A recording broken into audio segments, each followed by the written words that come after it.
So nakuha na naman ng Golden State Warriors ang panalo kalaban ng grupo ng Charlotte Hornets. Mga kaibigan, ito na yung pangatlong magkasunod-sunod na panalo na kasalukuyang hawak nila ngayon. At may record na silang 24 wins at 19 losses. Ito na talaga yung bawi na hinihintay ng mga fans ng Warriors. Napakagandang tingnan yung mga nilalaro ng Dubs kaya nagre-resulta ng mga panalo.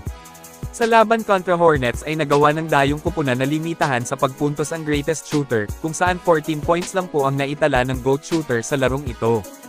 Pero hindi yan problema para sa GSW kasi malalim yung lineup nila, tadtad ng mga magagaling na mga player, kaya nagawa pa rin nilang makalusot kahit mababa yung puntos na naitala ng best player nila. Kung saan itong si Draymond Green ay naglista lang naman ng 20 puntos versus Hornets. Bihira lang ang numero na ito kay Dray, madalas single digit lang ang naililaste niya sa mga laban sa depensa at playmaking siya bumabawi.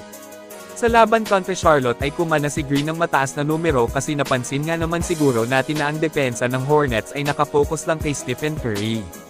Napansin ito ni Draymond at ng buong Warriors kaya nag-adjust po sila, ini-involve palagi nila si Steph sa opensa. Nagkakaroon ng maraming open looks ang Dubs dahil sa depensa ng Dayong grupo kay Curry.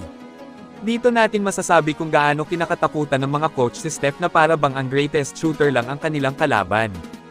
Hindi gaanong binabantayan yung mga kakampi ni Curry kaya naman pinagbayad sila ng GSW. Sinabi ni Draymond Green sa interview tungkol sa depensa ng Hornets sa kanila, ay kumbaga tinawag ito ni Dray na patawang depensa dahil syempre 5 ang kalaban nila, hindi lang isa. Pinagbayad namin sila, sabi ni Dray, kasi hinahayaan lang nila kaming libre na tumira. Well, kapag kaganyan ang game plan ng kalaban na kupunan ng Dubs ay mahirap talaga silang manalo sa Warriors, mga kaibigan. Ito, pakinggan natin saglit ang sinabi ni Dray sa interview pagkatapos ng bakbakan kontra Charlotte Hornets. This is Stanley, you think? Yeah, they're kind of just leaving us open. They plant all 5 guys to take stuff out the game. So if you drove, kick, everybody was shooting open threes, and it was great. We was able to knock them down.